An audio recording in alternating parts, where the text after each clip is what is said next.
foot's slipped on some wet paint on the floor, and my knee's gone that way, and I've heard it pop out and getting pain right up through my thigh into the hip. To get come down to my room.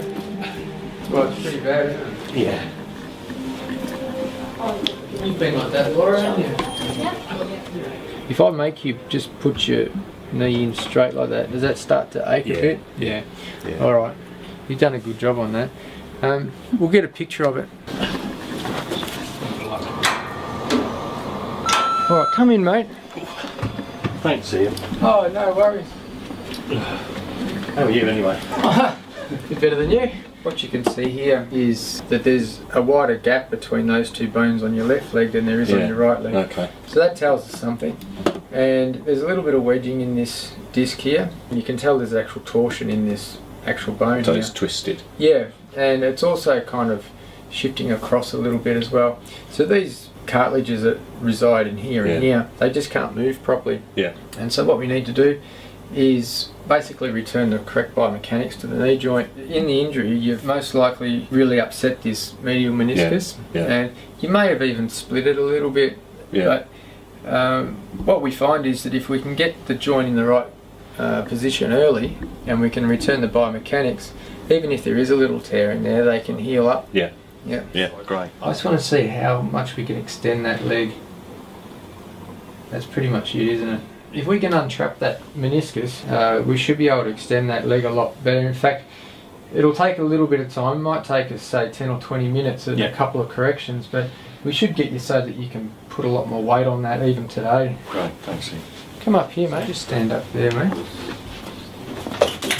Yeah, I'll take any weight on that for you. On that leg. See how this one has got this type of alignment, and the calcaneus is sitting straight up to the roof, and this foot is shooting off on this major angle. You can actually see that torsion in the tibia where it's twisted underneath the femur. Just got to kind of work this cartilage a little bit to enable me to actually get your leg to bend, because at the moment it's just locked, isn't it? Yeah. Is I've separated the tendons with my finger, and I've moved into the back of the knee joint capsule onto the back part of the actual meniscus there, and I've put the tibia into a neutral position, and I'm kind of levering it this way a little bit to open up the joint space. And if we can just get the cartilage to start to shift a bit, see there, see how we can bring his leg up? You see that? So that went from locked to being able to put it in the right spot. So now what I'm going to do is keep a bit of pressure where I am, but move across onto the back of the tibia, the lateral part of the tibia. You might get a bit of a fright here, Paul, but don't be worried, okay, mate?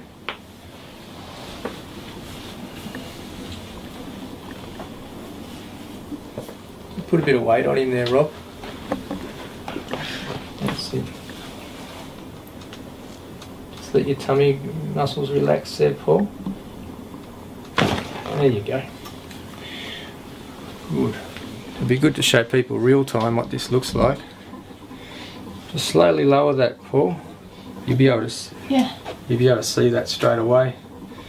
You've got a little bit of torsion in that still, which you'd expect, but just straight off, you can see that lines up.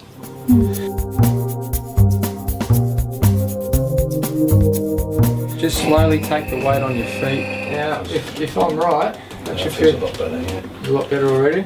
Yeah, cool. Yeah. There you go. Cool. Yeah, that's much better. It's a miracle.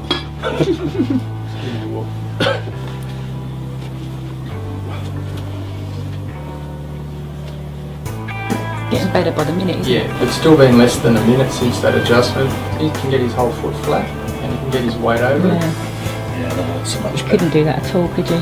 No, I couldn't strain it, but I put weight on it. Yeah, no, that feels much better. Oh, that's such a relief. You up for another one, mate? Yeah, We can make I'm getting just getting pain up through my hip, but I don't know if that's. Well, that was the pain you were telling me about before. Yeah. And the reason is because you couldn't see it, but we showed everybody else how the tibia was completely torsioned underneath your femur. Okay. And so your femur's trying to compensate, and the hip joint capsules would have just been working so hard. Oh, right, okay. I mean, that's a pretty good result. We could just leave it at that and can't get him back tomorrow, but I'm pretty confident that if we shift this tibia in a slightly different way, he'll go from strength to strength. There's no way we could have done this one first, because for this to work well, you need to be able to get extension in the leg. There's no way he would have been able to extend the leg enough before. This one might be a little bit uncomfortable, Paul, but don't worry if it is. There you go, beautiful. Alright mate, now stand up more, that'll be much better. That was awesome. No, thank you once No again, worries, and Mark. thanks for staying late.